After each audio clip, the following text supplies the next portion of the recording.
Evening, everybody. So,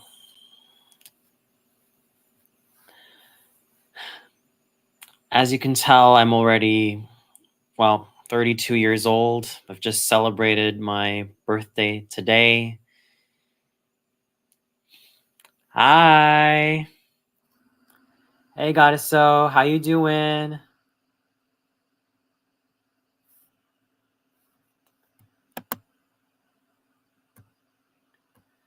Right. So, I hope you all have been well. I mean, even I can't believe that I made it this far in my 32 years in life. It's great to hear, Goddess-o. Yeah, I mean, it's quite a treat to see you here on YouTube. So I welcome you to my channel. I'm sure that you're going to have a lot of fun with the content that I have to offer. I know that it's mostly done as a hobby because in the real world, I'm about to finish my master's degree, which is something that I am anticipating, but also rather anxious of. I mean, but yeah, the journey is totally worthwhile. It is totally worthwhile. I've managed to learn a lot. There were a lot of cool professors, and they've actually challenged me to look at a lot of the source material I've been watching with a more critical eye.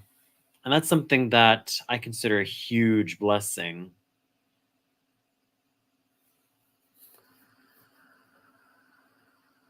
Ah, that's really fantastic to hear, Goddess. So,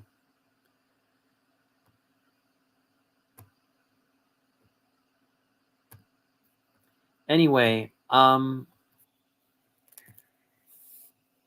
so that's probably why I haven't really been uploading as much as I would have liked to do on YouTube. And well, Eric, if you're going to tune into my live stream, I do apologize for the very long wait. Let's just say that a lot of things have been happening in my real life, i.e., master's thesis registration and gathering my sources, all the academic stuff. But it's fruitful. I'm not going to complain right here. It's fruitful. It's been very fruitful as of late. And by the way, Goddess, so you're welcome to join the live stream. Links right here.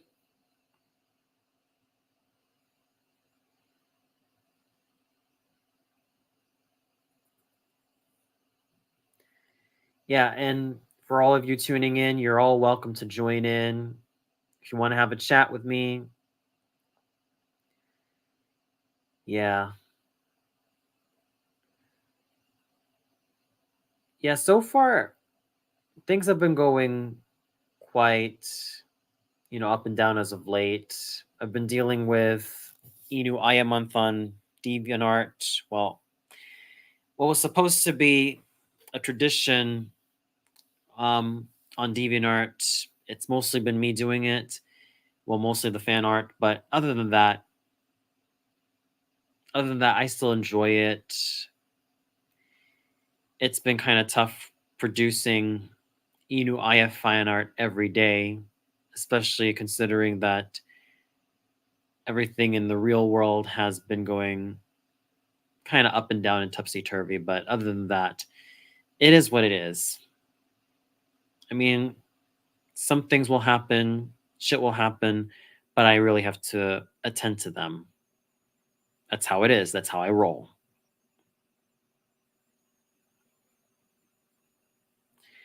So I also have been having a lot of wonderful birthday greetings on Facebook.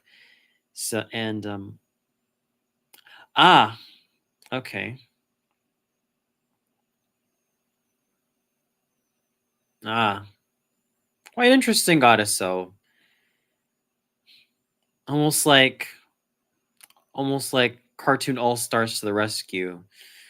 True story. I remembered enjoying it when I was an impressionable 16-year-old lad back in February 2009. Being the impressionable young teenager that I was, I used to think it was kind of cool and fun. But nowadays that I look back at it, it's hard as there, but the premise was quite bizarre. But then again, it was the 1990s, as I would argue, and a lot of my friends would argue, it was sort of like the normal period in popular culture before all this um, uber upfront wokeness that has been plaguing current media. But yeah, they were definitely quite the, or excuse me. That was definitely quite the experience watching Cartoon All Stars to the Rescue on YouTube, of all places, when I was a 16-year-old lad. Like I said, I thought it was quite fun. But the concept itself also kind of opened a Pandora's box of what I'd like to call PSA films. You know, Reefer Madness and marijuana. Yeah, those anti marijuana films of the 1930s. Oh boy. And even as a scholar, I'm pretty sure that there's a lot of academic work and scholarly work dissecting those particular films, or even a lot of discourses of those films at the time, and especially where exploitation was concerned, or exploitation films were concerned. And on top of that, even as an impressionable 16 going on 17-year-old, I was also finding myself into a huge Pandora's box of exploitation films and black exploitation films. Yeah, I understand where you're coming from, Goddess. So I was just explaining where my stance was when it came to a lot of the films I used to catch when I was a teenager. Very impressionable at the time, but looking back at them, I would say that Reefer Madness still has that campy value. And I even found the 2005 television movie musical of the same name quite a glorified riot. I totally enjoyed it. I mean, it had Anna Gasteyer and Kristen Bell. Anna Gasteyer of Saturday Night Live fame, and Kristen Bell before she voiced Anna from Frozen. Wow. Crazy times when I was a teenager. But yeah, I'm pretty sure that is quite quite a very interesting concept you have right there. Can't really wait to see what you have on board, Goddess. So,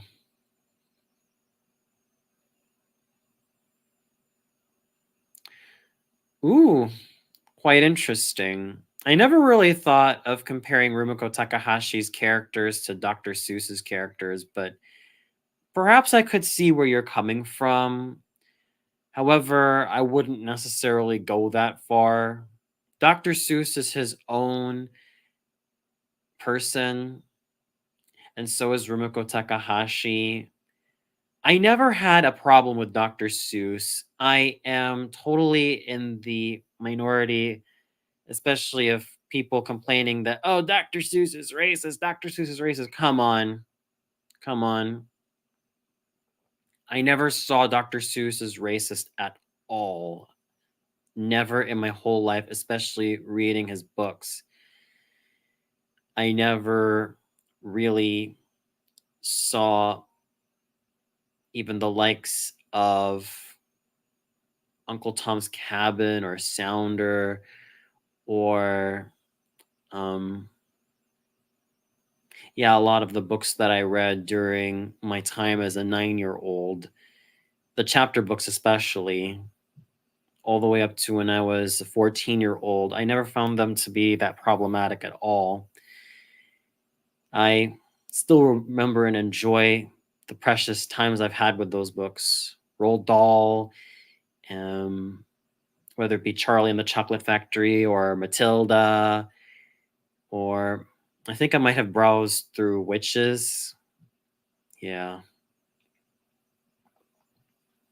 Yeah, it's totally understandable. I could see where you're coming from, Goddess. So, but for me, as I've said before, Rama 1/2, well, Ranma Sautome, at least his male version, the fact that he gets doused with water and then ends up as a girl, and then doused again with water, and then he turns into a boy. Um, I am a bit indifferent to Rama 1/2 these days. It's one of those series that unfortunately aged like sour milk in stark comparison to Inuyasha.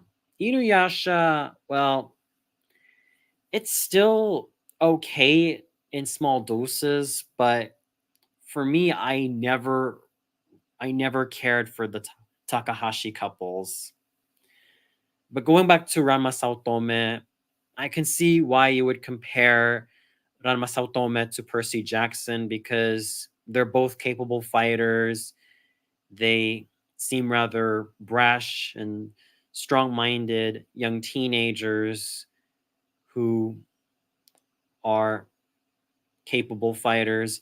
But this is where Percy Jackson tends to edge out Ranma a lot more because, well, I would even, like I said, Percy Jackson, I would argue, would edge out Rama a lot more. Rama may be skilled as a martial artist, but the many times, oh, hi, Dad.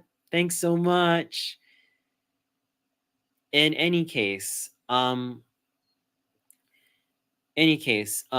going back to Percy Jackson versus Rama, I think Rama is going to lose because the problem with Ranma is that even though he is a skilled martial artist, and even when he is in his girl form, when doused with water, both sides are skilled as the other. However, it feels like both the male Ranma and the female Ranma are constantly kowtowed. Thanks so much, Dad. Thank you so much. And lots of love from me to you and to and to Mom and Thea and everybody else, especially Ilka. Just lots of love to everybody, lots of love to the family. So going back to my train of thought, yeah, Rama would lose to Percy. Now, Percy Jackson, based on what I've been reading and based on what I've been scouring through, especially throughout a lot of articles, a number of articles actually, I would say that Percy Jackson has a lot more edge in stark comparison to Ranma. Well, understandable, but here's my take. If both of them actually fought without their dads, I tell you something. Percy's gonna win against Ranma. And don't even get me started with Genma Saotome. I never understood the appeal of Genma and um, Son wanting Ranma and Akane to marry. It's I know that it's sort of part of this whole arranged marriage malarkey. Yeah. Blame it on the fact that I am a Phil Am, mostly with a lot of Western influence. And even though I mostly spent my childhood and adolescence in the Philippines, which, well, mind you, is an Asian country, so, but that's beside the point. The main point I want to drive home is that I never really cared for the whole arranged marriage that um, Genma and Soun tried to accomplish for Ranma Nakane. And the less said about Ranma Nakane, the better. Hi, Miss Kitty. Thanks so much again, Dad. I wish all of you well. I wish, like I said, Dad, I wish you, Mom, Thea, Ilka, and Eno well.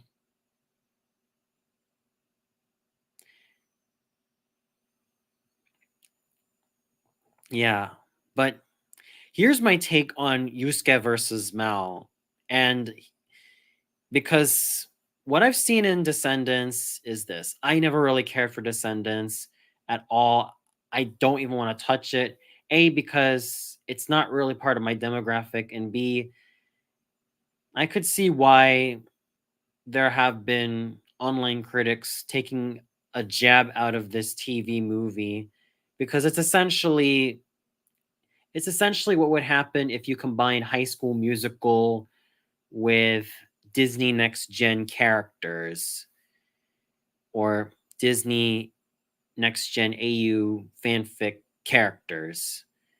I never really got the appeal, let alone cared for Descendants anyway. And going back to Yusuke versus Mal, in terms of life experience and in terms of combat, I'd say that Yusuke is going to win. Yusuke has actually gone through hell and back to reach his full potential. On top of that, he is also intelligent. Mal, from what I could see through her, she's the emo chick. Not much to her.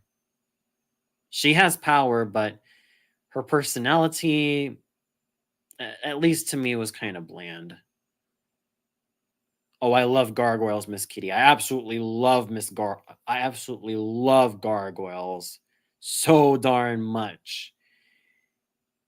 It is probably one of the most engaging old school Disney cartoon series I have ever watched, because its dark atmosphere, its multidimensional characters, and its overall gutsiness and how sharply written it was definitely made me totally enthralled. And, well, you couldn't ask for anything greater than gargoyles. Heck, it's actually one of my most favorite old school Disney cartoon series of all time. Totally up there with The Legend of Tarzan, totally up there with Pepper Ann, Weekenders, Recess, heck, even Lion King's Timon and Pumbaa.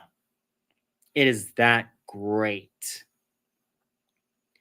Heck, I even place it on par with DuckTales, the original series, and Chip and Dale Rescue Rangers, and perhaps even Tailspin. That is just how excellent Gargoyles is. But when I compare Gargoyles to Jungle Cubs is actually a fun and good show. Fluffy, but still good. I mean, Jungle Cubs is definitely one of those shows I could tune in when I'm having a crappy day, and whenever I have something that wants to make me feel a little bit more warm inside, as if though I was getting hugs and kisses. You got characters in the sense like Jay, Carlos, and Eve. As I said, Kuwabara, Hiei, and Kurama are going to stomp their asses. Yeah. You try to pair Jay, Carlos, and Eve with Kuwabara, Hiei, and Kurama, oh boy, they're not gonna last. Jay, Carlos, and Eve are totally not going to last one bit at all, if ever. Yeah.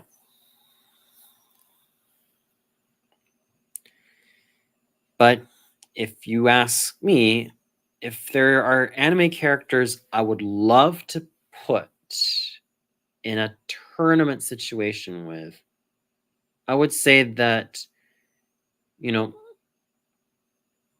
I would even love to have Kuwabara, Kurama, Yusuke, and Hiei fight against, get this, Kenshiro,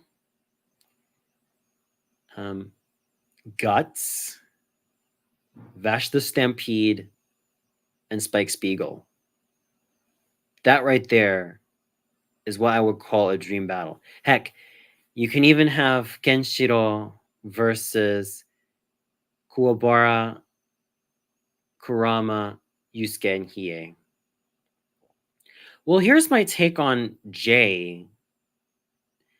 I could see that Jay has power and charisma, and he probably has a lot of manipulation. And from what I can gather from him is that he's clever. However, I think that Kuwabara is also just as strategic and very quick-witted. And he's also going to master him with a combination of strength and tact.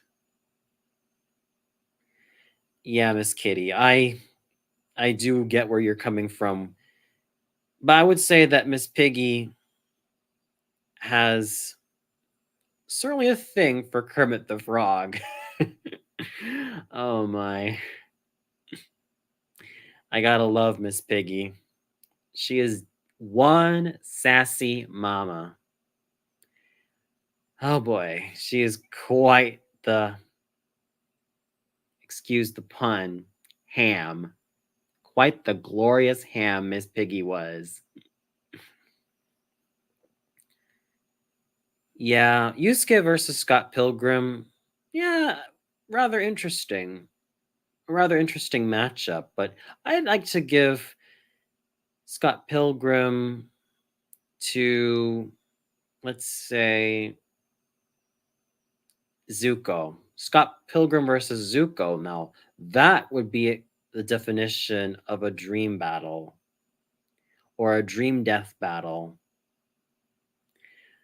Something tells me that it's going to be a battle to the death between Scott Pilgrim versus Zuko. That's what I'm betting on.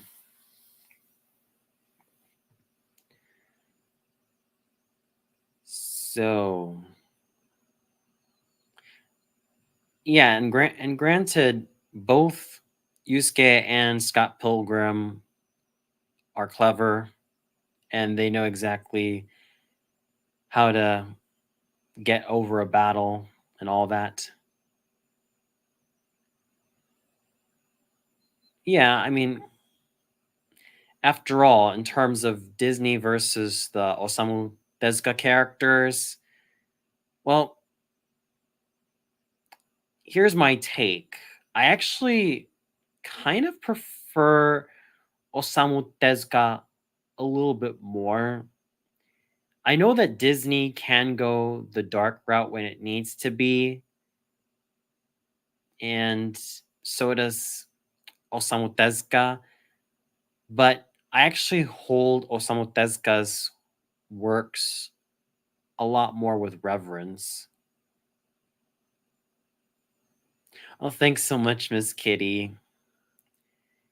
Was it was it the What's New Scooby Doo Christmas episode? I'm sure that's the one you're talking about.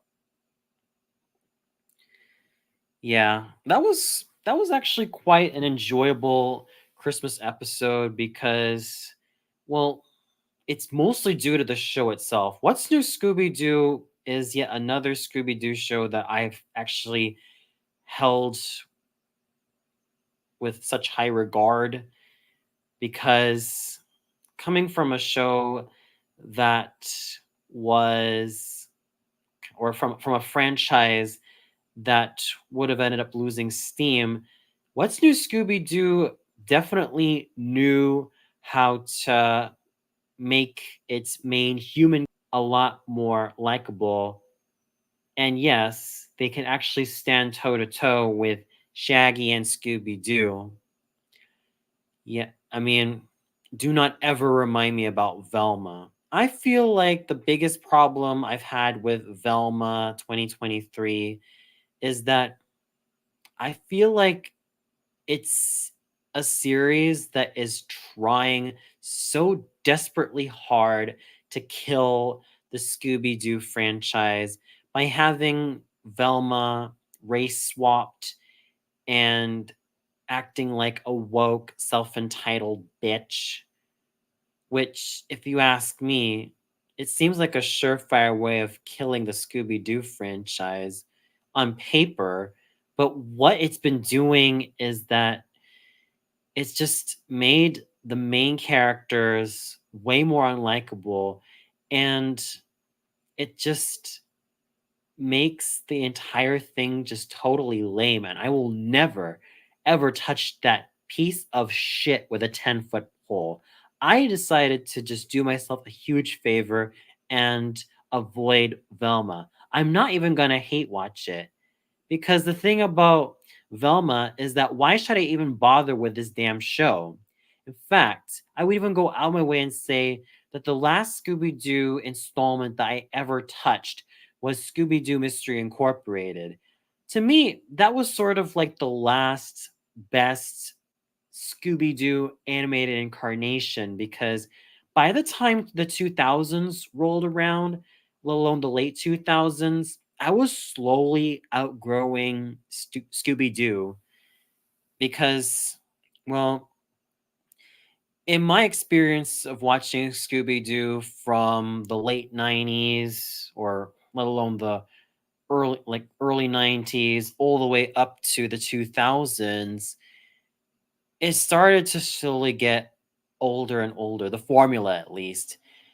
Even with the addition of Scrappy Doo, in which I do not personally understand the hate train going on about him. I still don't understand to this day why is it that Scrappy Doo is so hated. It just seems unfair and completely stupid and horrible, because I'm one of those people who chooses to defend Scrappy Doo, because at least Scrappy can be resourceful and he can go against any villain head on despite his diminutive size. I can see why there are people who do not like Scrappy Doo, but the hate base, the hatedom that Scrappy Doo possesses is just beyond uncalled for. Anyway, going back to my experience with the entirety of Scooby Doo, well, I understand that the whole unmasking the criminal formula got old, and then came the 13 Ghosts of Scooby Doo, which tried to mix things up by having Shaggy, Daphne, Scooby, Scrappy, and the new character Flim Flam capture 13 ghosts that they accidentally let loose. Well, to me, this was sort of a harbinger of things to come. And then came a pup named Scooby Doo, which to me was absolutely fun. I really enjoyed the fact that you have a Muppets babyfication version of Scooby Doo and its characters totally lampooning the entire formula of everything they get themselves into, and just having a ball with it. And the people behind that series really knew how to to deconstruct that formula and make it a totally worthwhile piece of entertainment. And that's what I managed to acquire with a pup named Scooby Doo. And of course, I can never forget about the well, thanks so much, Axel Blade. Cheers to you, mate. I can never go wrong with the Scooby Doo movies of the 90s, with the first one being Scooby Doo on Zombie Island and its follow up film being Scooby Doo and the Witch's Ghost. Those two are my absolute favorites. And I also miss Mary Kay Bergman as Daphne Blake. I would argue that next to Heather North, she's actually one of my favorite voice actresses for Daphne. And she will be missed. I know that she did go through depression and she unfortunately took her life back in 1999, which still saddens me because there was this uniqueness to her voice that I thoroughly adored. I loved how versatile she was. I loved how she was able to voice a whole myriad of characters. And that's something I totally respect about voice actors such as Mary Kay Bergman. The fact that she was able to voice anything from young boys like Timmy Turner in the Oh Yeah cartoons version of The Fairly Odd Parents, which I'll always state that I actually love Mary Kay Bergman as Timmy Turner, all the way up to girlish characters and even to young ladies like Daphne Blake. My goodness, was her range spectacular. And even villainesses like Banshee from Extreme Ghostbusters. Truly, truly impeccable range. That woman had an impeccable range, and she will be missed. Yeah, yeah, I could actually see Anne Bunchoy and Luth Nofeda from the Owl House, or excuse me, Amphibia. I get these two shows mixed up. I haven't really tuned into as much Amphibia and Owl House these days because the thing the thing with me is that I've been dealing with a lot of personal content creation on, of course, YouTube and on DeviantArt. And it would have been a bit of a waste of time for me to just slouch back and just tune into whatever is on television these days. I am the type of person who would rather produce things my way than be a perennial couch potato. I don't like to be that type of person. I have a life. I have things that I want to continue opening my mind towards. And I'm also the type of guy who still has a lot of learning to do when it comes to a lot of the stuff from the past. I'm talking about rare sitcoms from the 70s or 60s or 50s, or even, like I said, the golden ages of the 80s and the 90s. I really have to think and Lilo recommend this channel called Rare Gems. You guys have to really check it out because there are definitely some sitcoms that I've never even heard of before, or even didn't really have such a fair shake with any network, i.e., CBS or NBC or ABC. Well, especially where NBC or even UPN are concerned, too. And I've never even heard about Snoops before, so I really need to watch that show in earnest. Yeah, well, if you thought DW was totally annoying, you have not seen Shippo. To say that Shippo is annoying was a mere understatement. Trust me, I used to defend Shippo back then before I started to watch Inuyasha a lot more critically. Then I started to realize just how unlikable and just how ungrateful that pathetic excuse of a kitsune really is. I don't regret my stance on Shippo at all. I think he gives kitsune a terrible name. And it doesn't matter if he still looks young or if he is young, it doesn't really matter. The fact that this little turd gave kitsune, who, mind you, kitsune are one of my most favorite creatures in Japanese mythology of all time, a really terrible name should say a lot about what I think about Shippo. I don't like him. I actually kind of abhor him. Yeah. I know that there are those people who will excuse him because he's still a kid and he's this and that, but please hear me out. I have seen more developed kid characters in any media. I have seen way more emphatic kid characters than Shippo will ever be. I have seen my fair share of kid characters in media that I can root for, and I'm happy to see them grow.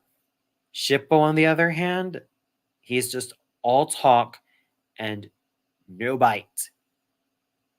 All talk, no moxie whatsoever. That's the thing I hate most about Shippo.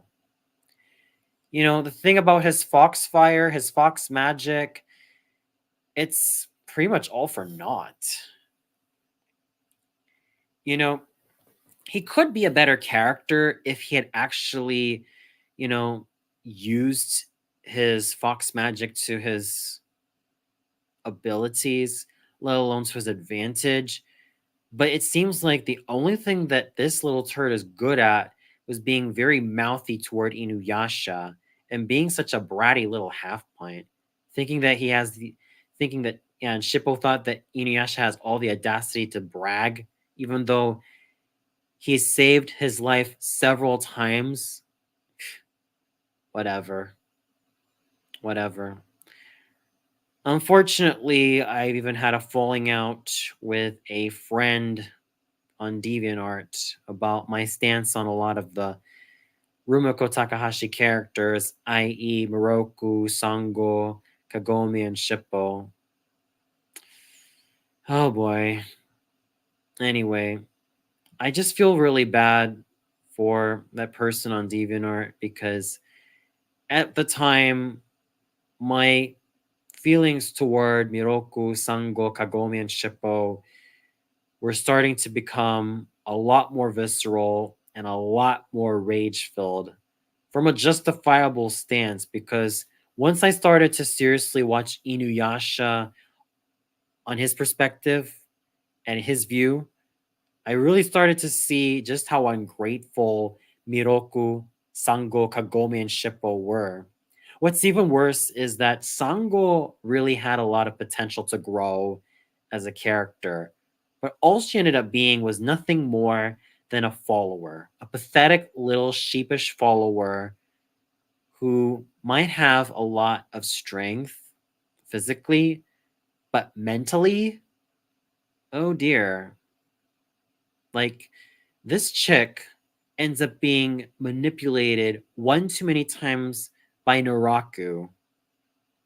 And then she just ends up being nothing more than Miroku's, well, as my friend Riva Anime puts it, breeding mare.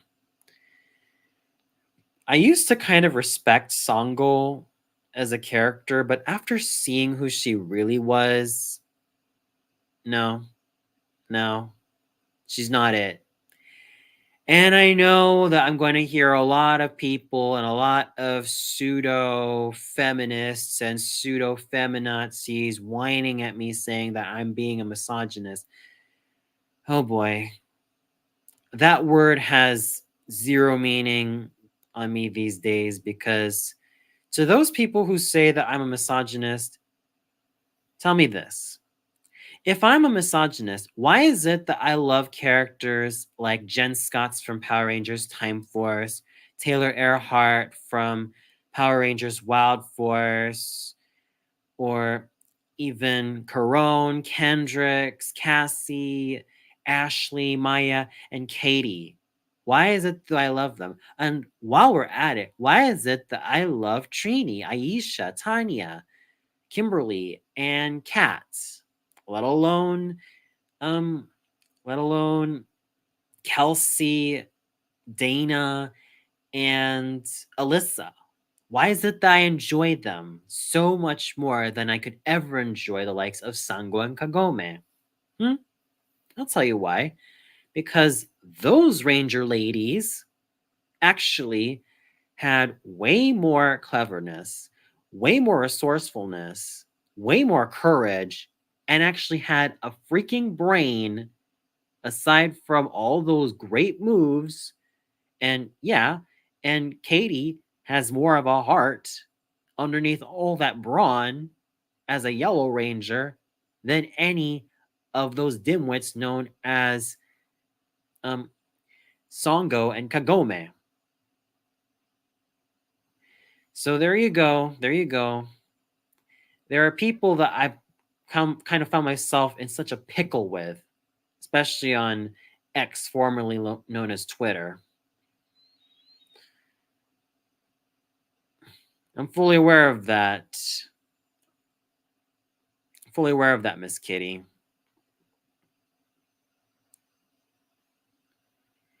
And I never really caught that much of Danganronpa V3, but I've had takes in which there can be kid characters that are well written. Aang on his best days from Avatar The Last Airbender is one of them. Heck, I would even defend Justin from Power Rangers Turbo. I don't really understand the visceral anger that certain Power Rangers fans have against him. I get it. Justin is a kid ranger. I understand that this was around the time when Big Bad Beetleborgs was starting to gain a little bit more in prominence with airing, or when it started to air on Fox Kids. So why not mix up the formula by having a kid ranger in Justin? And I guess for those of you who know your Super Sentai history, you already know that Super Sentai actually had a couple of kid rangers.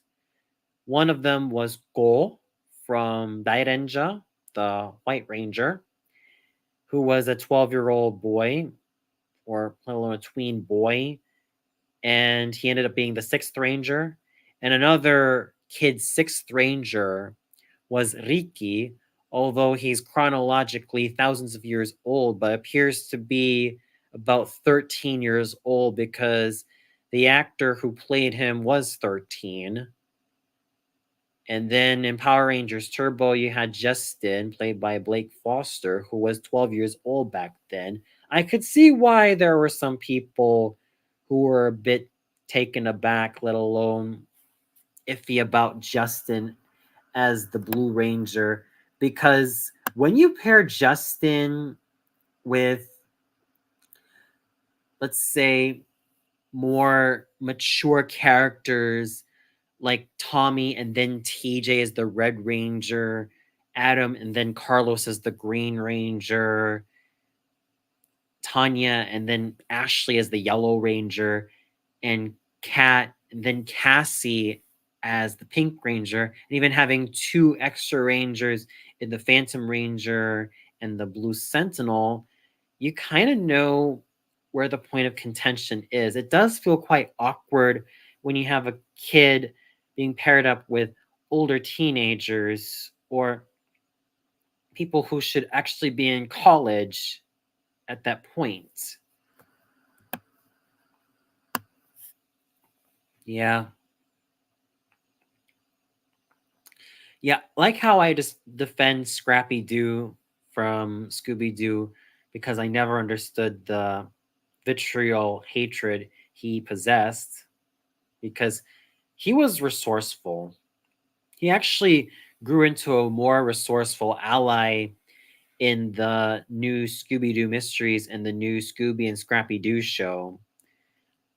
I didn't even particularly like the twist of having Scrappy-Doo as a villain in the 2002 Scooby-Doo movie. Even though it is not a great movie looking back at it in hindsight, I would kind of consider it to be a borderline guilty pleasure. It's not really that great, but I wouldn't say it's utter shit. It has its moments, but, well, other than that, it's just eh. Mm.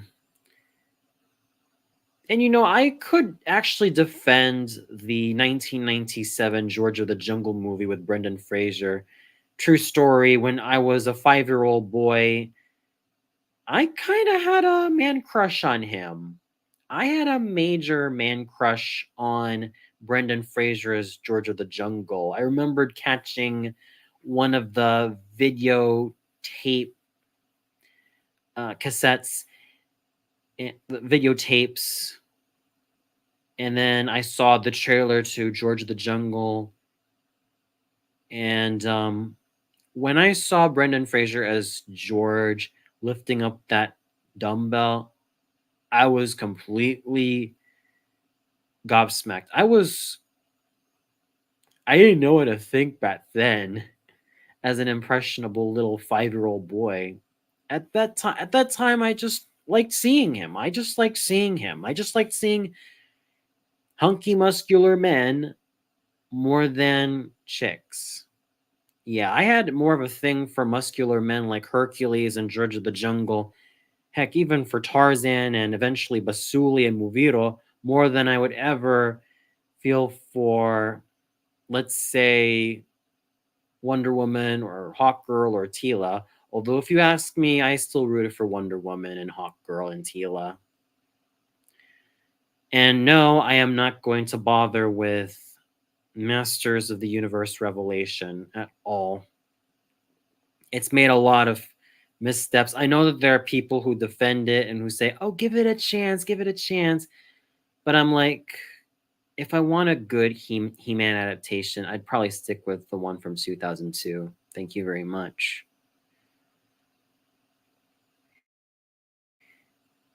Well, and while we're at it, I still feel pretty sad for what happened to Thundercats 2011.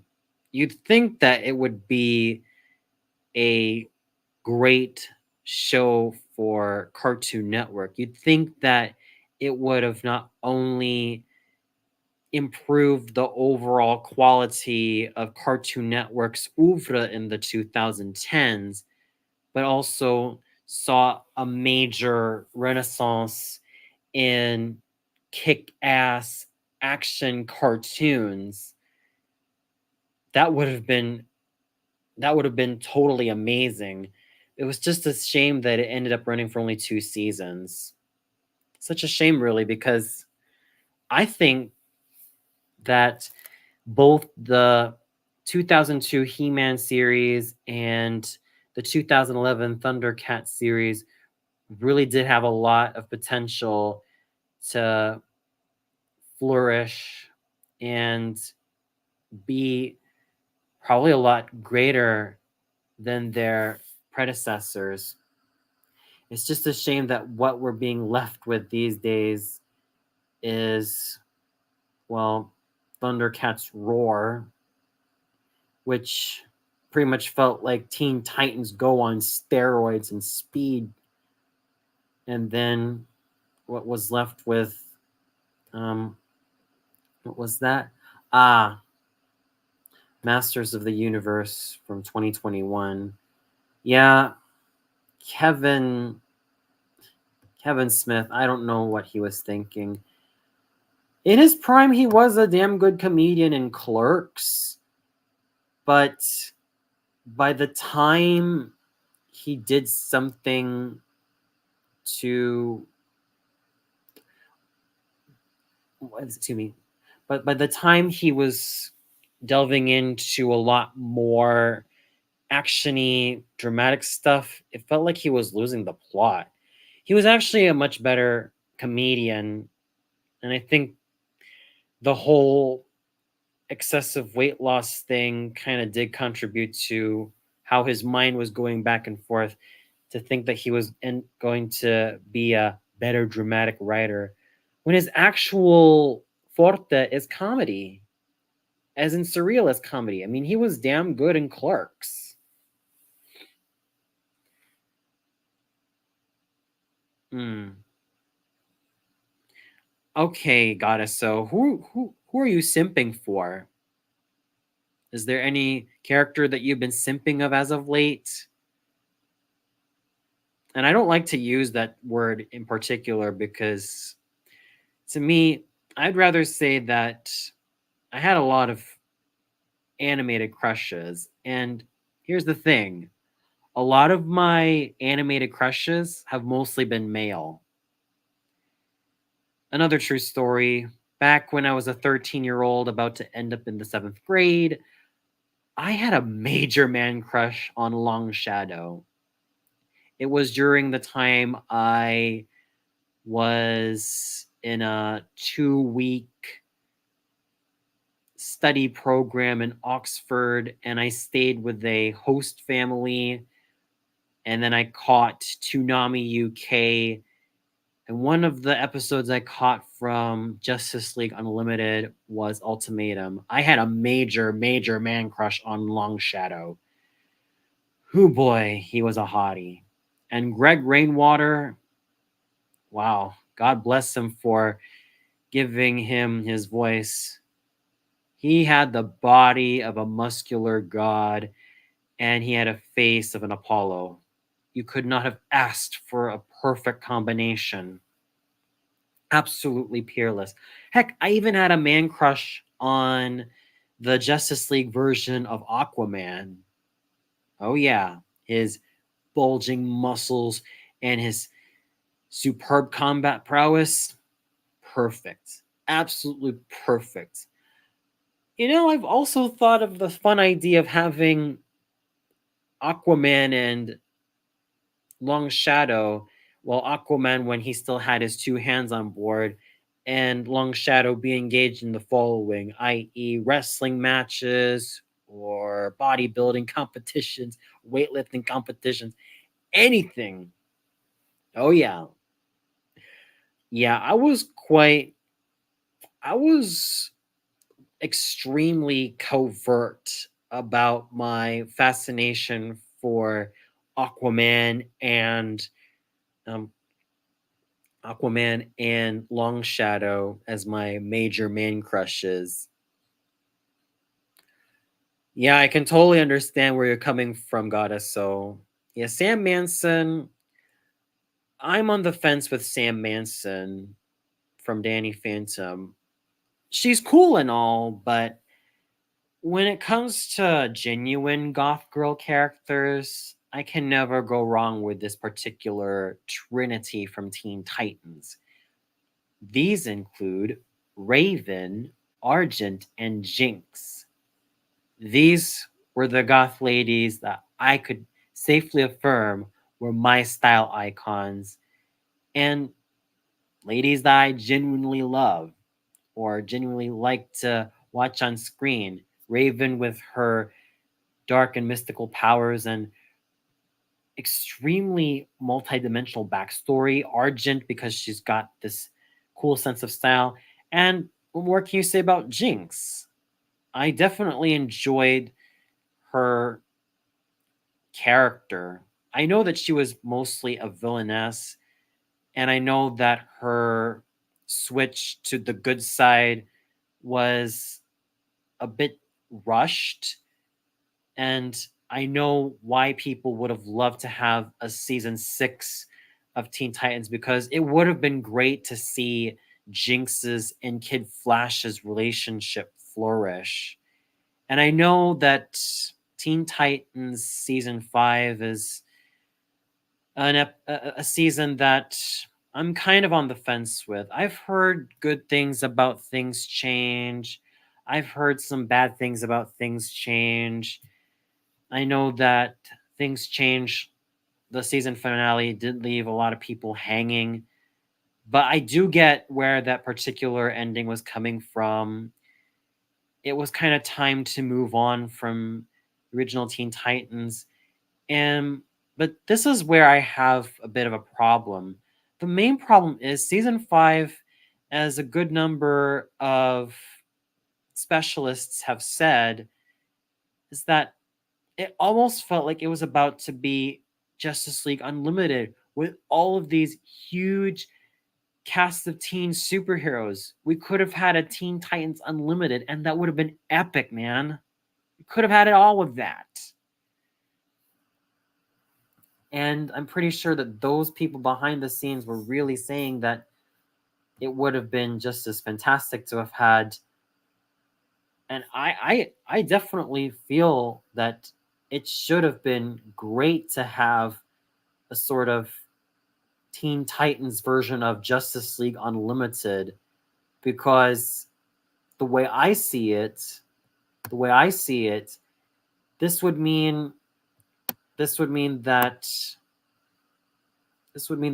we get to see all these heroes, all of these teen heroes band together, and we could have seen a lot more backstories and a lot more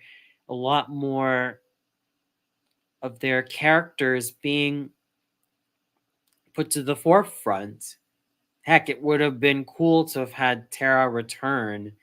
And I'm still gonna stick to my guns and say that Tara was a Sixth Ranger through and through.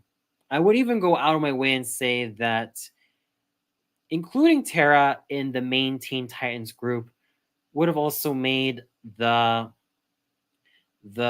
group more even, if you know what I mean. I'm talking about 3 guys in the forms of Cyborg, Beast Boy, and Robin, and 3 girls in the forms of Raven, Starfire, and Tara. There you go. Perfect balance. 3 guys, 3 girls. You can't go wrong with that at all. I would even use the same argument for Kids Next Door. Remember Katie from Operation Utopia? Remember her? That pink clad girl who was like Chester's manipulated image of how Nigel was gonna be in this island, and then it turns into a nightmare. Yeah, it would be cool to have an AU headcanon with Katie as number 6, let alone have her as a 6th Ranger, because that would also make the group way more balanced. Like Nigel, aka number 1, Hoagie, aka number 2, and Wally, aka number 3, being the 3 guys, and the 3 girls being Abby, aka number 5, Katie, aka number 6, and Kooky, aka number 3. That right there is what you call symmetry and balance. And of course, during my time on DeviantArt, when I was still specializing in Rowdy Rough, Powerpuff pairings, yet these days as adults, I've always found the idea, and I'm not the only one, I'm certainly not the only one who found the idea of the Rowdy Rough Boys and the Powerpuff Girls teaming up. In fact, it actually makes sense that 3 boys and 3 girls would team up and be superheroes. And my take on this is, well, because I've grown up with Teen Titans and a lot of old school superhero shows and even Power Rangers, that I become completely invested with that particular team up. And I sort of understood and affirmed the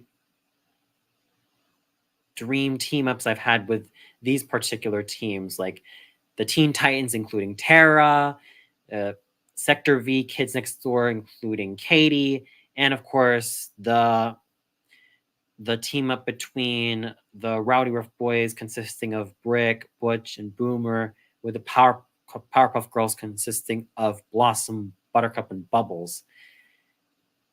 That right there, at least in my opinion, are the dream team ups I could definitely get behind, and for damn good reason, because they represent symmetry and balance.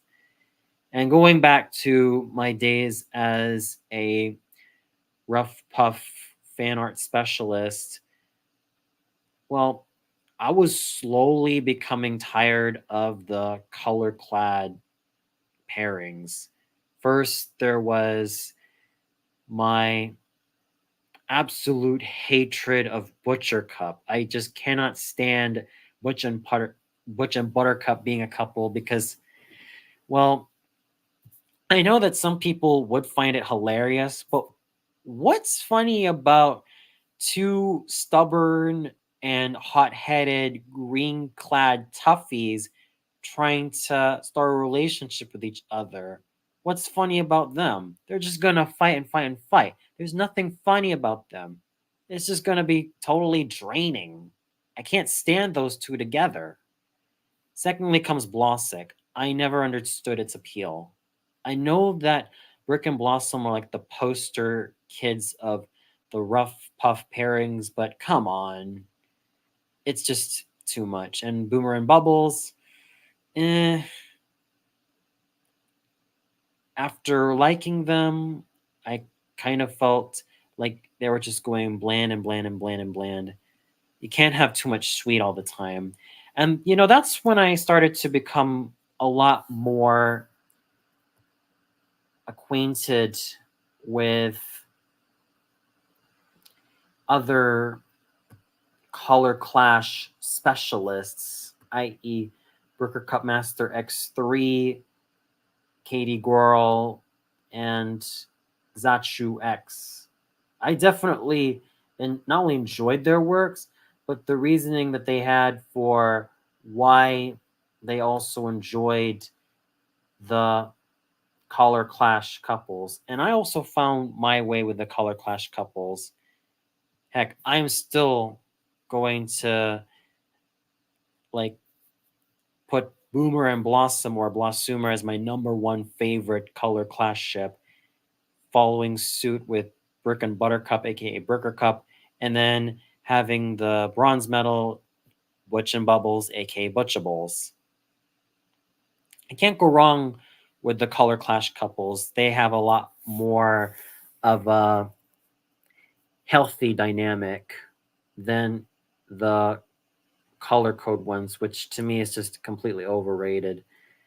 And after 2 years of doing the color clash couples on DeviantArt, I kind of retired. I ended up retiring from doing Blossomer, Burger Cup, and Butchables fan art because it would be totally reductive for me to say I was getting too old for that, which was strike one for me. Strike two was because I felt like at the time when I was still doing those fan arts of Blossomer, Bricker Cup, and Butchables with a more mature mindset of how I perceived each of the couples, I was starting to become tired and just realized it kind of felt rather inhibiting at the time, especially as an artist specializing on fan art and DeviantArt. It felt completely inhibiting to what I wanted to do a lot further. So back in New Year's Eve 2020, I ended up retiring the color clash couples with the Butchables family, the complete Butchables family, because at that point I was already burnt out. And I really do hope that the next generation of color clash shippers will, show a lot of love to Blossomer, Bricker Cup, and Butchables. I'm pretty sure that if the fan art I've presented thus far on DeviantArt inspires them, then, well, thank you guys for finding inspiration, um, or even the fan art that the likes of Burger Cup Master X3 or Katie Girl inspires them, then I also extend my thanks to them. It's just safe to say that at the end of the day, when you've been doing something like that consistently for like, or consecutively for like 2 years, it does get draining, and there are a lot of other avenues that I still wanted to explore, if you know what I mean.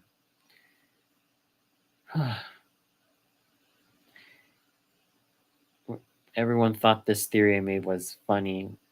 Danny Fenton being an adopted dad to. That would be kind of fascinating. A grown up Danny Fenton and maybe a grown up Sam Manson being adoptive parents to Ryuko and maybe even Satsuki. That'd be kind of interesting. Pretty interesting. I don't know though, because Ryuko, she's a very fiery young lady. Absolutely fiery. I don't think she is that easily disciplined under Danny's and Sam's hands. They might try, but I don't know if they're gonna go that far with her. Yeah, I highly doubt that they're gonna go that far with her. Well, they might. I'm pretty sure that if they took lessons from Uncle Phil and Aunt Viv and Cliff Huxtable and Claire Huxtable, I'm pretty sure that they would be able to be great parents to Ryuko. That would be a dream.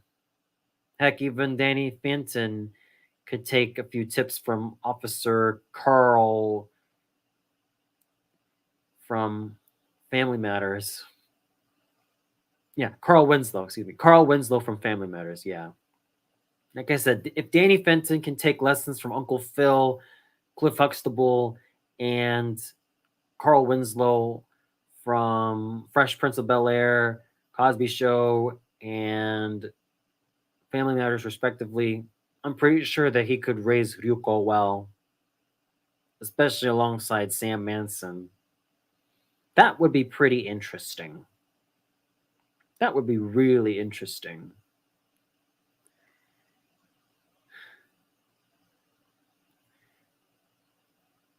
Hmm. I never really thought about it this way.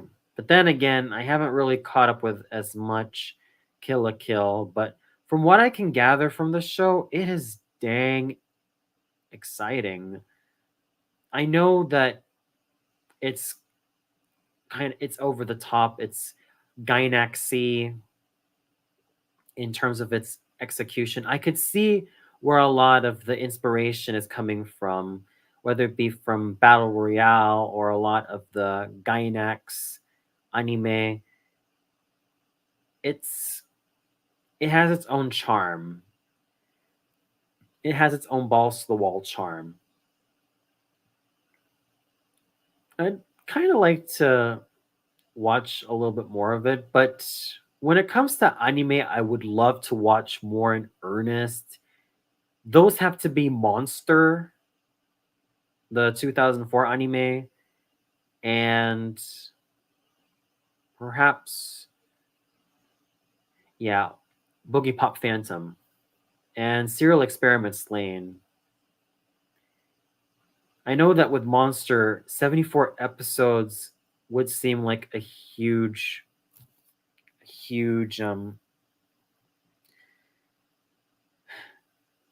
journey, but in its defense, I kind of find the story of Johann Liebe to be pretty damn frightening.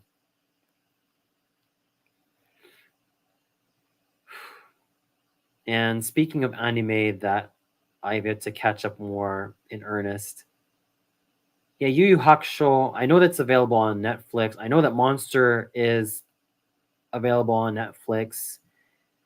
So I might give them a chance again because, especially where Monster is concerned, because from what I've been hearing, it is a very great anime. It deals with a lot of the psychology of these terrible people, especially when someone like the doctor character is concerned, especially where Johann Liebert's twisted persona is concerned. It's definitely quite a masterclass in getting into these quite frankly conflicted people in terms of Dr. Tenma's case and outright terrible people in Johann Liebert's case. So I do owe it to myself to catch Monster. I caught Paranoia Agent, and I still stand by my opinion when I say that that anime, especially one that was made by Satoshi Kon, that was exceptional. Absolutely exceptional. Although it ran for 12 episodes, the fact that it was able to tell its story in such a well woven manner, even with that one filler episode or a couple of filler episodes in episodes like 8, 9, and 10, they were still absolutely amazing, especially in terms of someone like me who was totally invested with the whole lore of Little Slugger.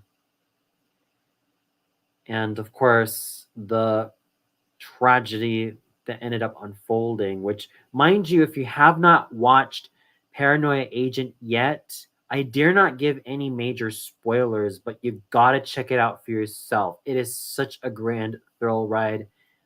I still stand to what I said in that review 6 years ago when I say that it is an absolute must watch. And I really require you to have a go at Paranoia Agent. You won't regret it at all. Hmm. Jack and Maddie as Ryuko's grandparents. Oh, wow. They would actually be grand. I could really see Jack and Maddie bonding with Ryuko. I could really see that happening. I think that Jack would be that gruff yet extremely protective grandfather, while Maddie, she could be that eccentric yet very caring grandmother to Ryuko. That would be fun. And, in Jazz's defense, I think she'd make a great aunt to Ryuko. In fact, I would even say that out of all the Danny Phantom characters, I actually like Jazz the most. I actually love Jazz Fenton the most. Maybe it's just because A, I'm also the oldest of my siblings, and B, I can kind of relate to her. There are times in which we both have our own moments where we tend to be rather high and mighty. So I do see a lot of myself in Jazz Fenton, but I like to think that in our best days, we would do what we can to care for our siblings and for our families. And I could see myself in Jazz because, well, the thing about Jazz that I've always appreciated was the fact that she was so level headed. She was just as capable of a tactician as Danny is. And she's actually proven herself to be a lot more resourceful than Jazz's and Danny's parents combined. She was a damn fine older sister. And I know that she does have her snooty moments. She does have her fair share of moments where she thinks she can be quite high and mighty. But from what I could see in Jazz, she is fiercely protective, and I respect her so much. She's actually one character I still love to this day as a grown up. starting from when I began watching Danny Phantom when I was a 12 to 13-year-old, all the way up to now as an adult, I could still say with confidence that out of all the characters I've liked, Jazz is number one in my eyes. You can't go wrong with her at all. And when it comes to the other pieces of work from Butch Hartman, yeah, while I do not agree with what he ended up producing these days or what he ended up doing to the Fairly Odd Parents franchise these days, or what he was, oh boy, not to mention his whole Awaxis doohunky. While I don't care for that, I still argue that there were certain shows I still enjoyed from his oeuvre, like Tough Puppy. It was a very underrated show, but it's such a shame that it ended up getting the shaft from Nickelodeon. It could have really provided a lot more variety to the network other than just having it be the SpongeBob network. I still feel I know that SpongeBob, as I stated, or will state future video that will be uploaded by my good buddy Eric, as in the full video of SpongeBob's exploitation. Well, there are certain shows that were not SpongeBob that ended up getting an unfair shake, which is just it's just sad really. And I know that Travis pointed out that I should have also mentioned that the reason why Avatar season 6, or shall I say Avatar Last Airbender season 6, season 3, excuse me for mixing that all up. Reason why Avatar season 3 was on hold was because of Mako's passing, and Greg Baldwin ended up replacing Mako as Uncle Iroh. Yeah. Oh boy. And then came like sort of a halt, I would say, in production. Yeah, it didn't help matters that by the time 2008 rolled around, there was the whole issue with writer's strike that was occurring. I could see why a lot of millennials were starting to complain about the quality of television suffering in 2008. And well, I understand nowadays, speaking as a fellow millennial, why is it that the whole bullshit that was going on in 2008, i.e., the writer's strike, was sort of an effect and let alone a problem to a lot of the shows airing on Cartoon Network, Nickelodeon, and Disney Channel. You know, even when I look back in 2009, it was just incredibly sad to know that Nickelodeon ended up becoming the network that aired iCarly and SpongeBob constantly and gave other shows like Hey Arnold, As Told by Ginger, and even Avatar The Last Airbender the shaft when they were no longer needed. That's just really damn sad because I will always love Avatar The Last Airbender until the day I die, even with its flaws. I know that, well, what my good buddy Joshua Fagan said in his channel is that Avatar The Last Airbender may not be a perfect show, but what I could see in Avatar Last Airbender, at least how I put it, is that there is heart. I could definitely tell that Michael DiMartino and Brian Konietzko definitely made an amazing show that was full of nuance and a tightly woven story that really does make you think a lot more. And it's definitely challenged what family entertainment was, from the art style all the way up to how the story developed. It was just a great experience.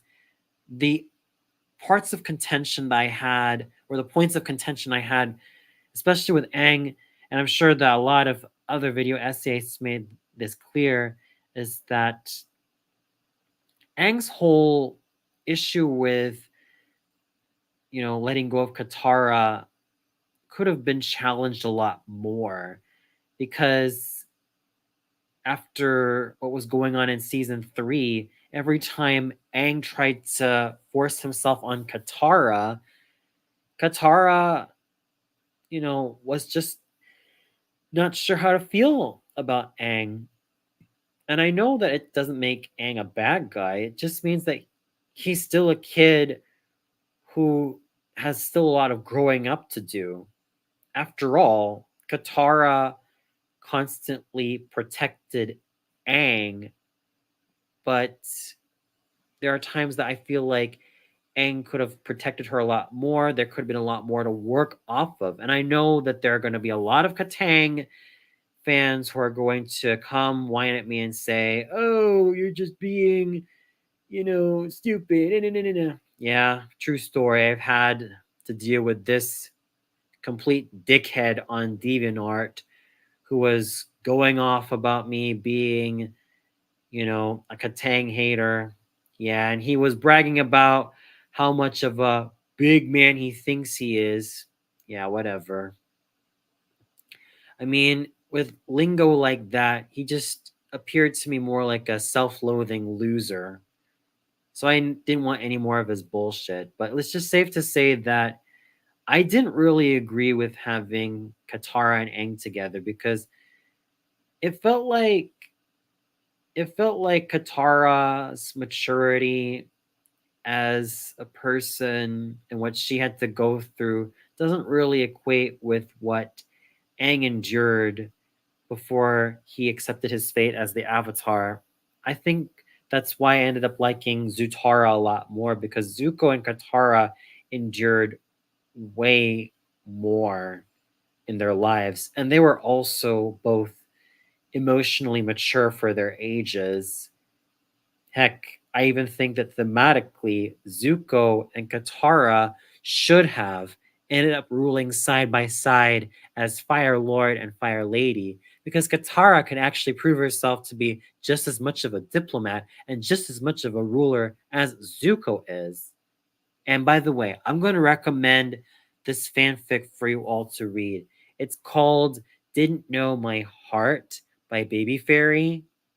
Trust me, when you read this fanfic, you are going to have such a blast, because this is how Zuko's and Katara's relationship should have built up.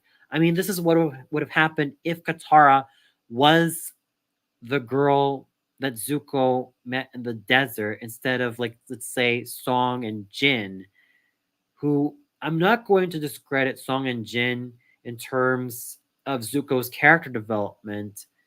They played their roles damn well, and that's great. I mean, in terms of Song, we the viewers get to understand that she was also a casualty of the Fire Nation's violence, especially when she had the scars on her legs. Or even Jin, who helped Zuko open up a lot more. But this is where I think Katara can do much better than Song and Jin combined, because Katara actually has those in spades, and she's also a waterbender. Therefore, when fire and water combine and end up in harmony, there you go. There's a sort of union that Zuko and Katara would end up possessing, and that's something that I would consider easily precious. Hmm. I haven't really followed that much of Miraculous Ladybug. It's not really for me. I never really saw it as a show that was intended for me. My Little Pony Friendship is Magic. I've watched a few episodes and I could see why people enjoy the absolute heck out of it. I could understand why that show is totally enjoyable. But at the end of the day, it's good fun. It's good fun. I don't consider myself a brony. I was never a brony to begin with. But My Little Pony Friendship is Magic. It's it's a dang good show. It's a dang good show. But I guess when you're talking about like shows that aired on the hub, I would say that Dan Versus was more my alley because by the time My Little Pony Friendship is Magic was airing, that was back in 2010. And 2010 was around the time I was a high school senior. Or shall I say that I was during or I was in the phase of about to finish high school, like my fourth year of high school. So My Little Pony Friendship is Magic would have been kind of out of the question. And I think Dan Versus came out, I think, after 2010 or 2011. In my opinion, it should have been an Adult Swim show because how it fit on the hub, it kind of felt a little bit out of place. It's not just because of the cast of characters, but because the themes that Dan Versus covers are quite more mature than what you'd usually expect shows on the Hub Network to be. Because, well, with Dan Versus, it's a show that I feel like deserves a lot more love and appreciation. I could kind of understand the characters a lot more.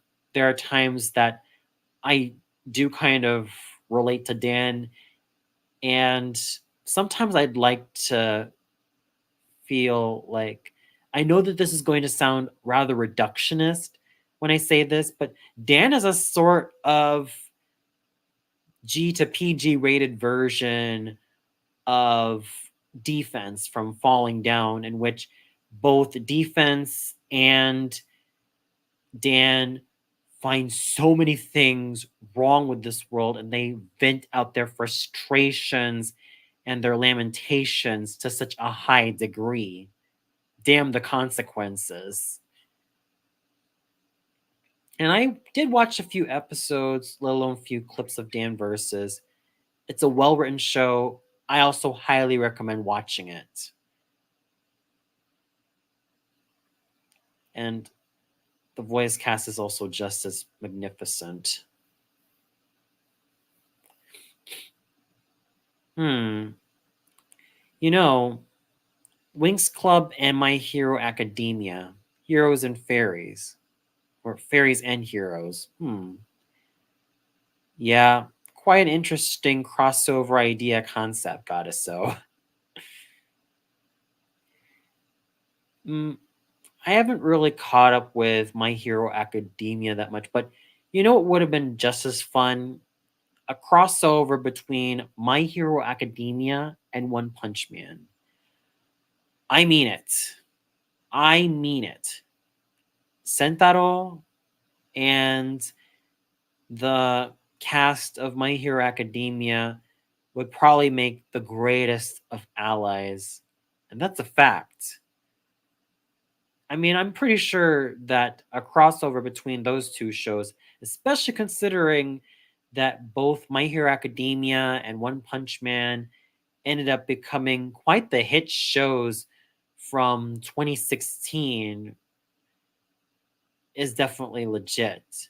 In fact, another crossover idea that I'm sure a good number of anime fans have would be the crossover between Chrono Crusade and Full Metal Alchemist. Why? Because those two shows deal with similar topics. Both Chrono Crusade and Full Metal Alchemist also deal with spirituality, philosophy,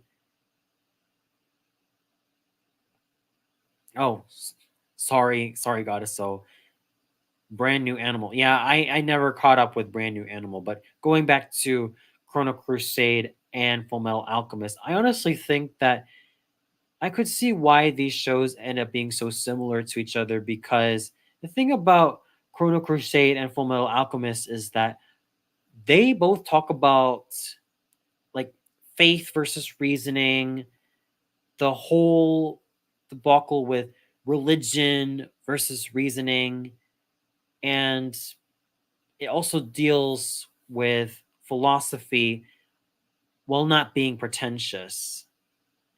And the fact that it managed to balance social commentary and satire, social commentary and action and fantasy is just completely amazing and top tier. Although I will still argue that Full Metal Alchemist managed to do it a little bit better and a little bit more maturely. But Chrono Crusade actually comes at a much closer ranking in terms of how it manages to tell its story. But my goodness, Full Metal Alchemist Brotherhood, holy shit. Like, when I first caught it as a 17-year-old who so desperately wanted to find myself working as a voice actor and was so curious about the whole voice acting world, I was totally blown away with Full Metal Alchemist Brotherhood. And that was from like 2009. Yeah, Hell of a Boss. Well, yeah, Hell of a Boss. Definitely, definitely a fun show, especially for a lot of college students who have ended up becoming more involved in getting themselves into watching more streams. And Hell of a Boss really does have its fair share of really damn good voice actors and voice actresses. And yeah, Full Metal Alchemist, I will say that it's great on its own merits. And Full Metal Alchemist Brotherhood was definitely the much greater remake. It's a similar case with Hunter x Hunter. Back then, when Hunter x Hunter started from the 90s, it used to be an OVA, but then it became an anime series in 1999. And then all of a sudden, in 2011, there was the new series. Yeah, Hunter x Hunter 2011. Wow.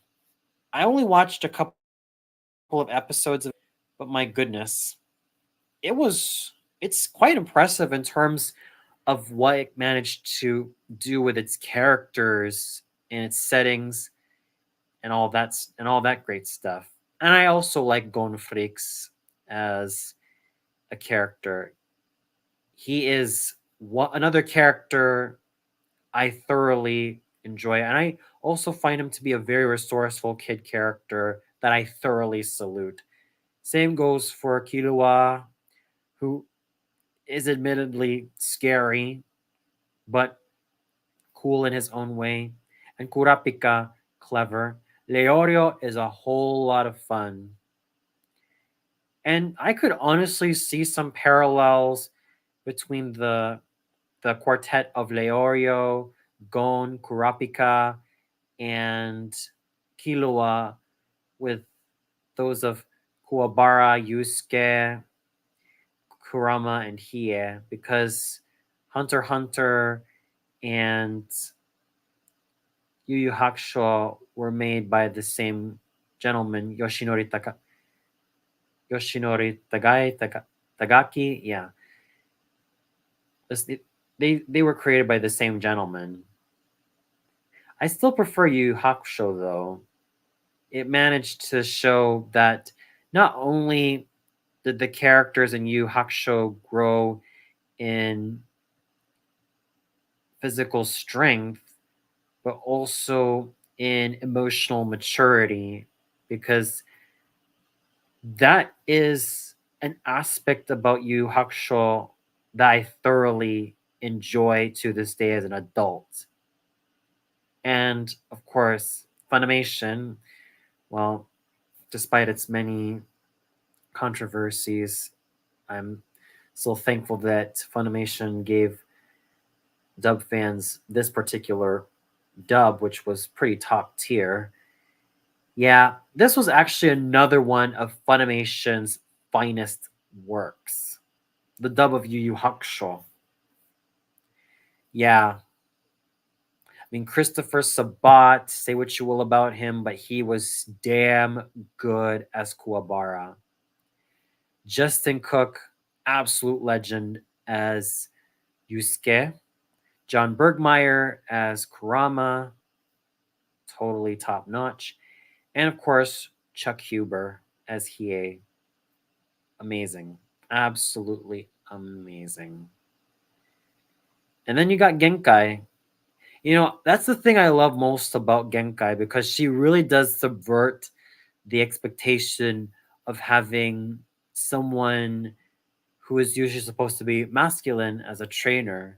The fact that Genkai is a woman and an old woman at that makes her even more amazing. And she was not afraid to dish out some tough love on Yusuke so that he could also grow as a person, take more responsibility, and even truly shine and develop. Because I tell you one thing, Yusuke, despite his crusty outer shell, he's at least a guy who genuinely cares about his friends. And those were definitely the relationships that I could get behind in Yu Yu Hakusho. I know that there are times that Yusuke can butt heads with Kuwabara and Hiei and even have a smoother friendship with Kurama. And there are also times in which Hiei and Kuwabara butt heads with each other. But at the end of the day, they still care about each other, even though Hiei doesn't want to admit it. And of course, the other thing I've always appreciated about Yu Yu Hakusho is that the characters actually use their heads. They use strategy, they use tactics instead of using this whole might is right concept, which is a huge problem with a lot of shonen anime. And that's something that I cannot always get behind. The whole concept of might is right to me just seems completely one sided because when you use that concept, you're not trying to become this all powerful, let alone almighty character, or let alone a person who ends up acquiring way too much power for their own good. You just become someone who thinks that they could still get away with it just because you're all powerful.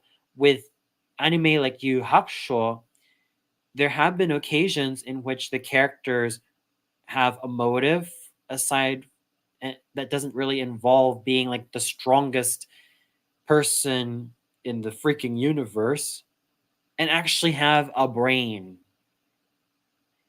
And of course, Kenshiro, he uses his combat prowess to defend other people and especially protect his girlfriend Yuria from evil.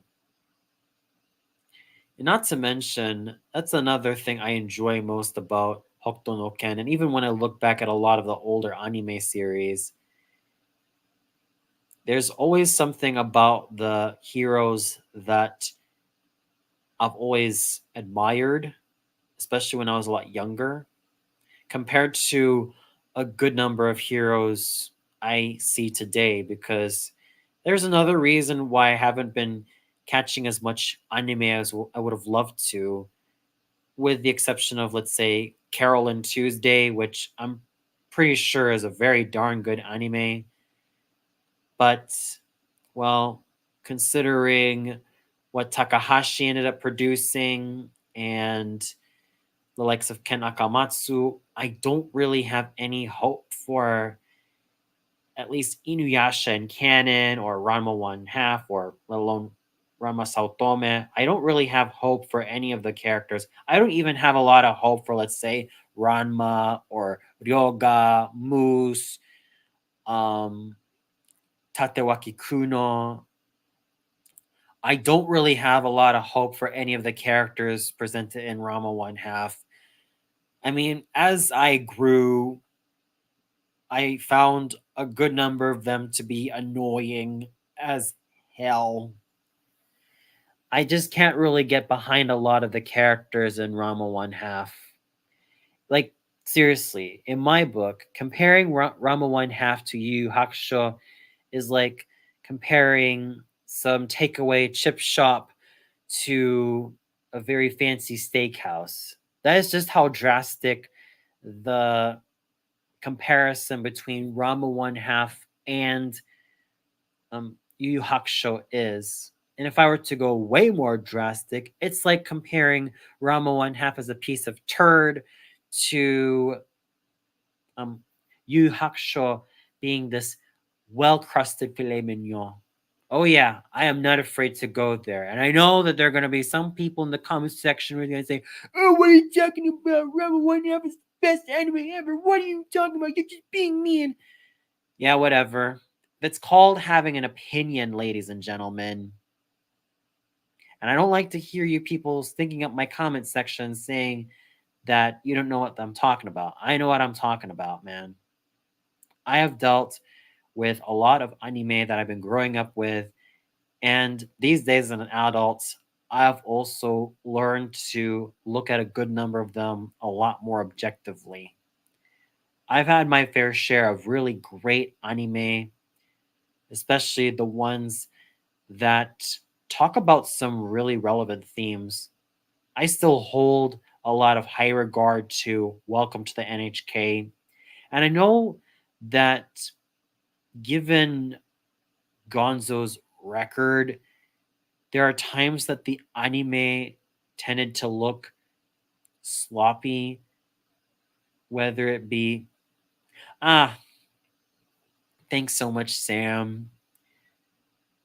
Yeah, I will give some credit to Welcome to the NHK. I will definitely defend Welcome to the NHK in terms of its story and characters, because when you overlook some of the stylistic flaws of Welcome to the NHK, those can be easily forgiven because the story is extremely strong. And that's why when I look back at the top 15 or 25 favorite, yeah, I think it was top 20, yeah, top 15 favorite anime series, yeah, top 15 favorite anime series, I put I put Welcome to the NHK as my number 3 because it was that good in my eyes.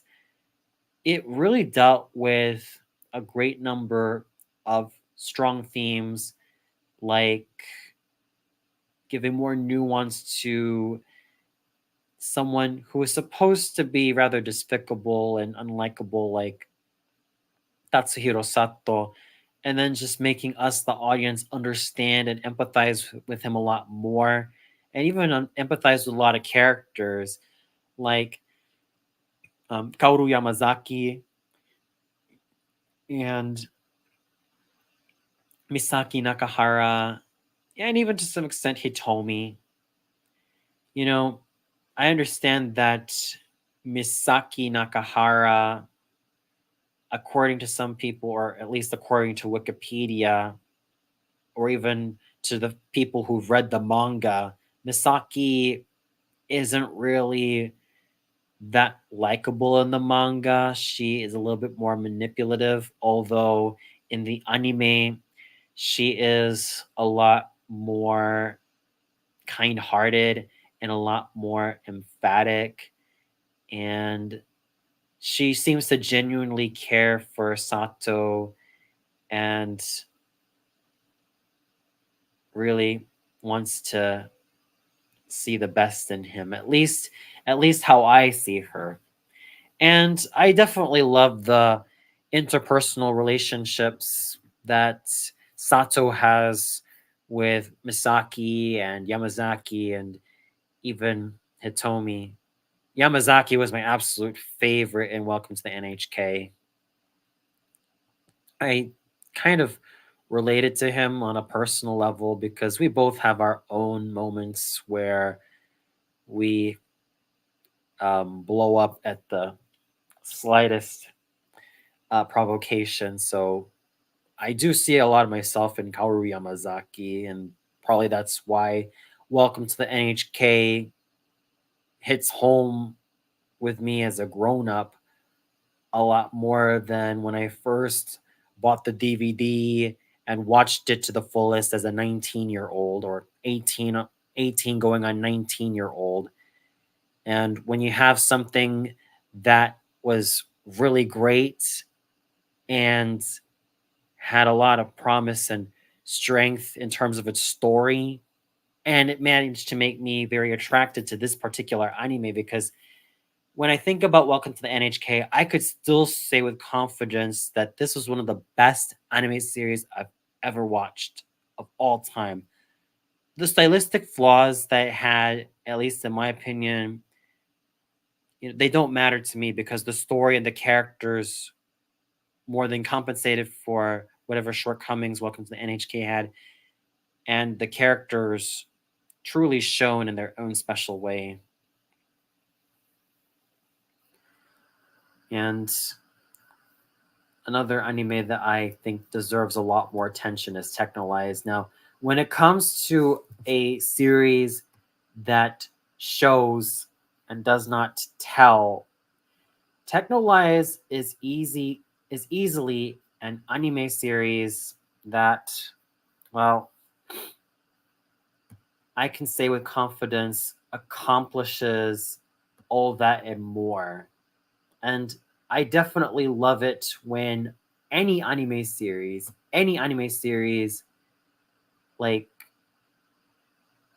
shows what the characters are going through other than just outright telling it. I mean, that's also another problem that shonen anime has. Sometimes there is a lot of telling just as much as there's a lot of elongated fight scenes. I am not entirely so sure. I'm pretty sure that the Hell of a Boss characters would end up having a very antagonistic relationship with Edward and Alphonse Elric. I don't think they would particularly like them. Given the whole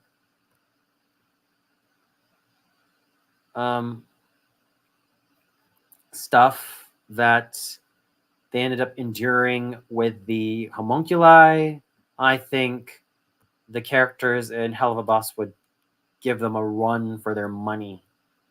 Oh boy. And it's not going to be pretty. It's not going to be anything that will make you say, "Oh, wow." But it'll probably be something that will make you shiver on the inside. Well, it's a common problem in shonen anime. There's a lot of talking before some of the fighting, and especially when it comes to characters who look aesthetically good. And that tends to kind of become overwrought. I mean, characters blabbering about their technique rather than just flat out showing them is kind of a pet peeve. It does get annoying when used in huge doses. And another thing that annoys me about shonen anime is the never-ending journey. Because the problem with the never-ending journey is that the characters don't end up maturing than than who they initially were. Because Well, think about One Piece. I know that for some people it's an enjoyable anime, but the reason why I never really got into it was because one, it was too darn long, and two, sometimes it does feel like in order for me to watch One Piece, I don't know, I'll have to try to binge it, but I don't really have all the time in the world. And sometimes I do feel like the characters tend to get way too over melodramatic. And, you know, for characters who are supposed to be pirates, well, they give real pirates a pretty crappy name. And that's why I prefer Black Lagoon a lot more. Now, I tell you one thing, the characters in Black Lagoon would definitely castrate all the characters in One Piece. And for damn good reason. Because all the characters in Black Lagoon have gone through hell and back. There's no turning back for any of them. You know, on the surface, in terms of the Black Lagoon characters like Rock, Revi, Benny, Dutch, Balalaika, Sister Edda, Roberta, and many of the other characters, you might think that on the surface they're extremely unlikable. Well, Rock goes from being the salaryman to becoming this chess master. And at the end of the day, they kind of have this whole extremely scary side to them that makes you both feel repulsed by what they're doing, but also fascinated in terms of everything that's presented to them. Hmm. As I said, Goddess, so I haven't really tuned into as much Hell of a Boss because I've mostly been catching up with a lot of the older stuff. And it's not because I'm being a quote unquote nostalgia tard, but because you're looking at a guy who's currently 32. And for me, there's still a lot of catching up to do, especially with the shows that were kind of around my era in the 90s, especially considering that obviously being born in 1992, there's a lot of shows that I caught in the 90s that still hold up to this day. And I would love to actually look at a lot more critically. I mean, you can't go wrong with X-Men, the animated series, and X-Men Evolution. But I'm still going to go out of my way and say that X-Men, the animated series, is the superior of the two. I haven't really caught that much of X-Men 97. Mm, I just don't know how to feel for it these days because, well, I guess it's just because I'm not in for the whole ideology over entertainment scene that I have been seeing these days, sadly. And it's very concerning.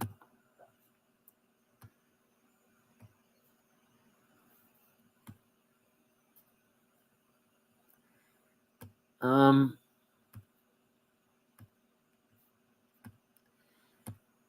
that's why I haven't really gotten into, let's say, Hell of a Boss or X-Men 97 or any of the other recent shows. Well, it's not like I love nostalgia, but it's just that these were shows that I genuinely enjoyed, and there was a sort of comforting feeling that I have. And the thing that puts me at an edge with nostalgia is that there are certain creators who use it as a crutch. Case in point, look what happened with the Neo Saban era of Power Rangers, and look how the fans of the Power Rangers series turn out to be these days. I tell you something, these people who have been watching Power Rangers from Mighty Morphin all the way up to, RPM, and then Samurai, and then Megaforce, Super Megaforce. People who dared say that, oh, Samurai, Super Samurai words, Megaforce, and Super Megaforce words, I could see where they're coming from. And I know that it's unfair for the actors who were involved in those series, and I feel sad for them. But I could see where it's all coming from. I could see why the Neo Saban era of the Power Rangers suffered. Well, Dino Charge was, and to some extent, Dino Supercharge were the two that salvaged the Neo Saban era a little bit more. And you might think that having Power Rangers era on Nickelodeon would have improved the network, but you know, the problem that the Neo Saban Power Rangers series has always had was the constant reliance on nostalgia, as in the Bulk and Skull dynamics. And look, in Power Rangers Samurai and Super Samurai, and why even have Bulk come back with, Skull's son Spike? It doesn't make a lick of sense because Bulk's character actually, yeah, Bulk's and Skull's characters actually grew from their Mighty Morphin years, starting out as a couple of silly yet adorable bully wannabes to becoming more of like foils to the main Rangers, and then doing something a lot more for themselves in season 3, and then all the way up to Zeo and eventually Turbo, and actually proving themselves in Power Rangers in Space, because, well, Power Rangers in Space was almost about to be the final season of Power Rangers, but it ended up saving the franchise. And then Lost Galaxy was its spiritual successor.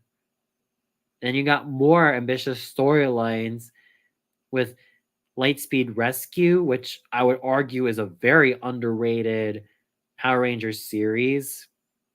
I kind of understand why I placed it a little bit lower than Wild Force. I'm still kind of befuddled by that, but I could see why I placed it lower than that, because there are times that the villains weren't really as developed as any of the other Power Rangers villains.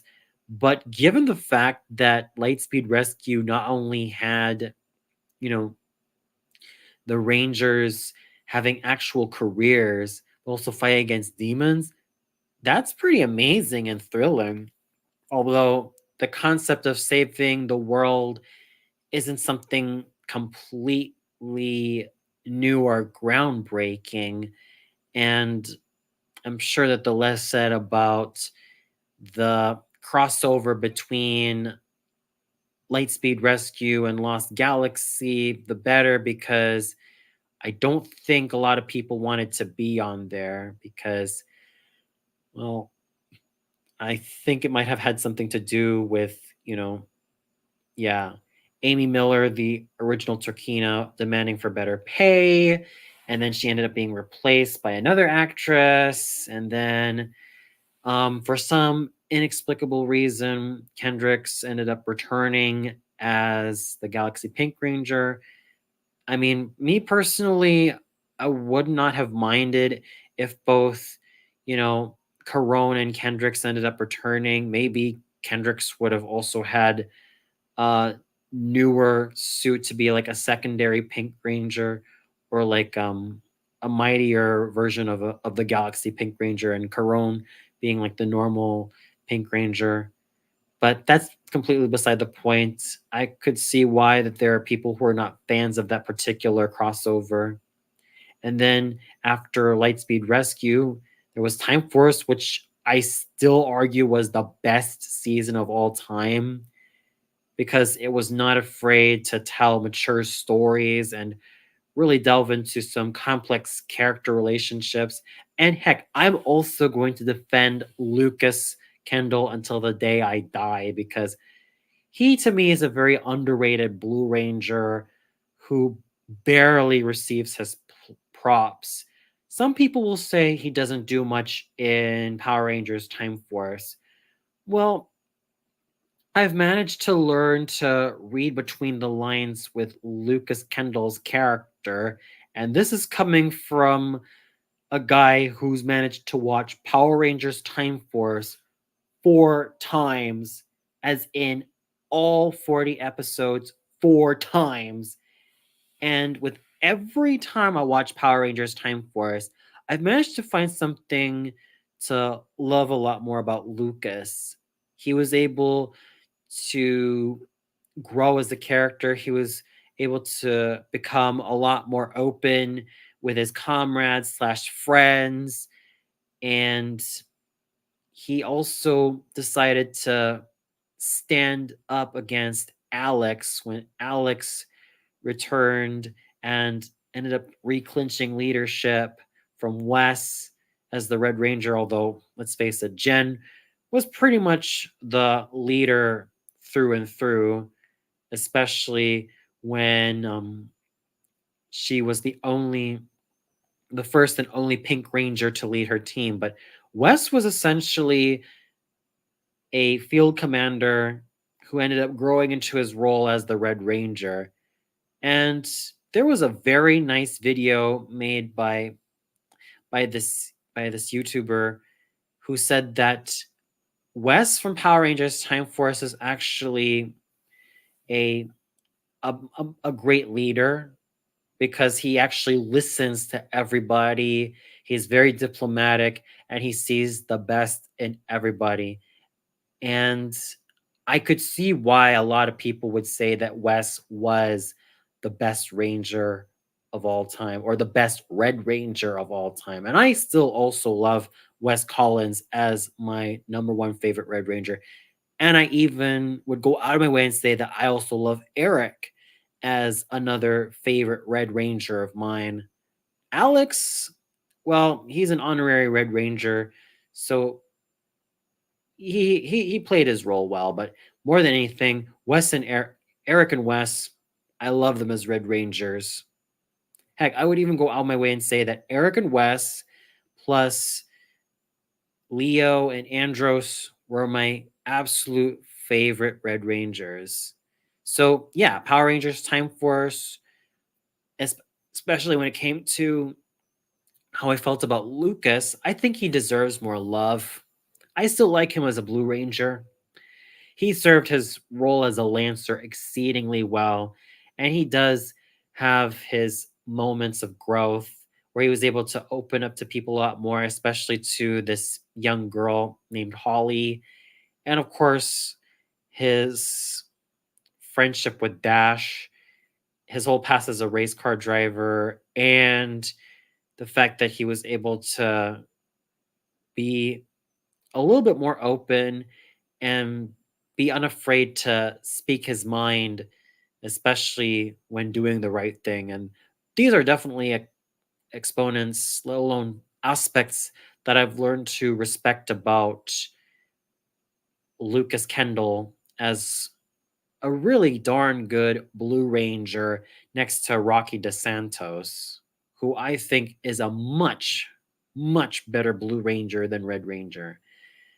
And then when you got Wild Force, well, I could see why there are people who don't particularly care for Wild Force because I speak for a lot of people who grew up with Power Rangers when I say that Wild Force is what happens when you combine Mighty Morphin with Captain Planet. I could see why there are not a lot of people who totally care about Wild Force because it's essentially Captain Planet, but with Power Rangers. Now, let's just say that Captain Planet were to be Power Rangers. Well, I would even say that Captain Planet would be an all-time sixth Ranger. Red Ranger, well, I would probably give the Red Ranger role to Kwame.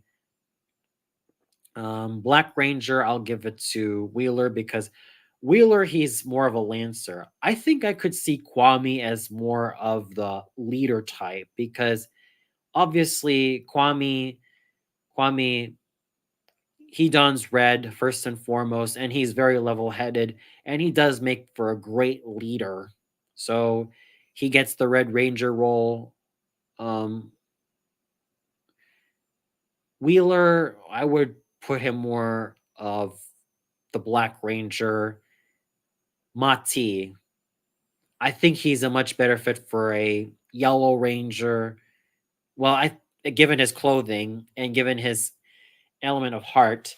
So I would argue that Mati he would make for a good Yellow Ranger. Guy, a Blue Ranger. She would make for a good Blue Ranger. After all, in Super Sentai, you also have your fair share of Blue Rangers, like Megumi from Liveman and Ako from Jetman, and even what Power Rangers Ninja Storm had with Tori and yeah, and so Guy would actually make for a good Blue Ranger. Linka, obviously the Pink Ranger. As for Sixth Ranger, obviously Captain Planet. He pretty much outrangers all the main Rangers. But going back to Wild Force, I could see why people don't really care for Wild Force. It's a good season, don't get me wrong, but I think the big problem with Wild Force is that it almost feels like a Me Too series. Granted, what still makes Wild Force particularly strong is the team up episodes.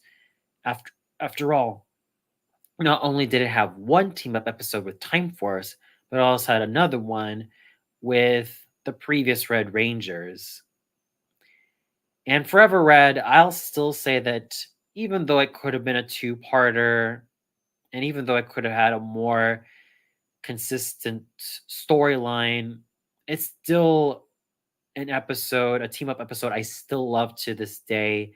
And reinforcements from the future, excellent. I would even argue that reinforcements from the future was the swan song team up before Power Rangers Wild Force said farewell to Fox Kids back in 2002, and before the Fox Kids block ended up going belly up. And then the remaining 26 episodes continued in ABC Kids. So yeah, Power Rangers Wild Force was definitely quite the quite the closer to the original Saban era of Power Rangers. And well, while it does kind of suffer from being a sort of Me Too series because it combined, you know, Power Rangers, well, Mighty Morphin Power Rangers with Captain Planet, it's still a decent season, and it was also quite the swan song to the original Saban era because by the time Disney bought the Power Rangers franchise, the production already moved to New Zealand as costs there were a lot more affordable. And then you got the Disney era, which despite my contention with Disney these days, if there's a blessing that I have for Disney, at least in the 2000s, I will say this. It still made really darn good seasons of the Power Rangers. Now, I know that those with nostalgia goggles would say that Saban era was the best, but you don't know what you're missing out in terms of the Disney era. I know that some people still miss the good old days of Fox Kids, and I still miss those grand old days too. But when it comes to the Disney era of the Power Rangers franchise, I'll say this. There were some really damn good seasons from Ninja Storm to Dino Thunder to SPD to Jungle Fury, all the way up to RPM. And yes, even the meh season of Operation Overdrive and the rather decent season of Mystic Force, even though Nick is a problematic Red Ranger, well, they still have their fans. They still have their fans. And I could see why that the quality in the Disney era of the Power Rangers franchise definitely grew by a mile.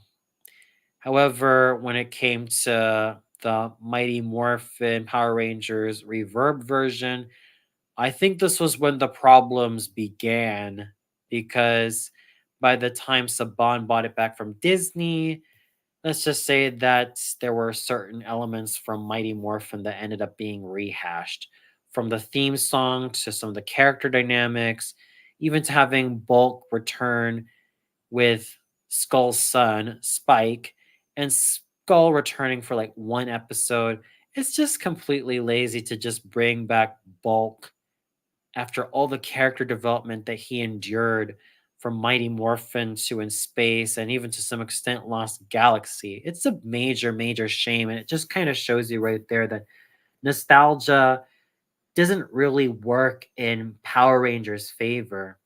Or what about Megaforce and Super Megaforce? Another worst case scenario of nostalgia overriding what could have been a stronger story. Instead of making Troy, Jake, Noah, Gia, and Emma stand out a lot more as characters, they instead felt like rehashes of the original Mighty Morphin characters. I mean, after all, Troy from Megaforce to Super Megaforce felt like he was, you know, he was carrying some huge shoes originally worn by Jason Lee Scott and Tommy Oliver. Then you got Jake, who was essentially carrying the shoes of Zach and Adam. Noah, well, he was essentially a Black Billy, and to some extent has some of the fighting skills of Rocky during his Blue Ranger years. And then Gia. Now, this is where I feel like Gia has the lion's share of who she takes after. Because in Mighty Morphin, there was technically two Yellow Rangers, the first one being Trini and the next one being Aisha. And then when Zeo came along, Tanya took over as the Yellow Ranger. Well, Yellow Zeo Ranger. So basically, Gia ended up wearing the lion's share of the former ranger she ended up taking after. Finally, there is Emma. She's essentially what would happen if you combined Kimberly and Catherine, and essentially, instead of being a pink ranger who is essentially a blonde or dirty blonde, she is an Asian pink ranger. The same thing can be said about Gia. She's essentially a younger version of Taylor, but she also takes after Trini, Aisha, and Tanya. And of course, the Sixth Rangers, both Robo Knight and Orion, were essentially carrying the nostalgic coattails of Tommy Oliver and Jason Lee Scott. So, not really a great sign. And I still feel sad for Megaforce and Super Megaforce because their original Super Sentai counterparts, i.e., Goseja in Megaforce's case and Gokaija in Super Megaforce's case, they had some semblance of distinction. I mean, how could you even cheapen the formula of Angel Rangers and Pirate Rangers into Mighty Morphin and Zeo 2.0? How do you even do it? Oh, I get it. Toy sales, which is a major ass shame, if you ask me. And then at least Dino Charge and to some extent Dino Supercharge managed to make the Rangers a lot more active and vibrant again. And it's really thanks to the superb chemistry that Brennan Mejia and Camille Hyde as Tyler Navarro and Shelby Watkins. Yeah, Shelby Watkins. If people thought that Wes and Jen were the best red and pink Ranger couple ever, okay, they still are. But at least Tyler and Shelby follow suit. Well, actually follow suit against Carter and Dana as the finest red pink Ranger romance ever. hmm And probably the less said about Tomcat, the better, and the less about Jimberly, the better. But anyway, at least with Dino Charge and Dino Supercharge, there was a lot more vibrance to the cast, and Dino Supercharge actually had one of the biggest cast of Rangers ever, like 10 plus Rangers. My gosh, that is insane. I will say that it still maintained the problem of still feeling a bit like Mighty Morphin, but it was sort of in the step forward. Ninja Steel, well, the only thing worth remembering about Ninja Steel was the other team up episode, which was Dimensions in Danger. And speaking of team up episode, the team up episode in Super Mega Force, I felt like could have like been built up a lot better. Like if you really had the chance to build up that epic team up of legendary Rangers, then why not have them also be mentors to the new blood of Rangers instead of just having the Zordon ripoff in Gose? Because Gose in Megaforce and Super Megaforce felt like a poor man's Zordon, and the little robot assistant basically a poor man's Alpha 5. How pitiful, really. And that's why I'm not really a fan of using nostalgia to make a series worth watchable. I don't always like to use that particular argument because nostalgia can make you blind to certain flaws that shows had, whether it be low budget or characters that were not really that developed or characters that were a bit one dimensional. Because admittedly, when you watch Mighty Morphin, especially in its first season, you kind of realize that the acting wasn't all there. I mean, the only ones who actually had great professional acting were Walter Manuel Jones and Amy Jo Johnson. And look at Amy Jo Johnson these days. She is doing superbly. I mean, she found herself being a singer and then she directed and then acted. The girl practically did anything and everything under the sun. And I salute her for her work ethic and, of course, for at least really making something of herself outside Power Rangers. Well, I think I better,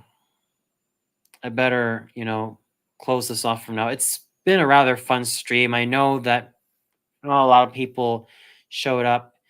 And to those of you who greeted me on my 32nd birthday, thank you all so much. It's been a very eventful birthday celebration, even with me going through my master's thesis and, you know, everything that's going on in the real world. I hope to keep on streaming for you guys. And I hope that you guys can also partake in any of the streams coming up. So thank you all so much. Thank you so much for the birthday celebration, the birthday greetings, and I wish you all well. Take care, everybody.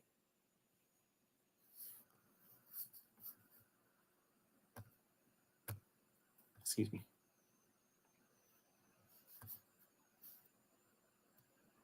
Anyway, see ya.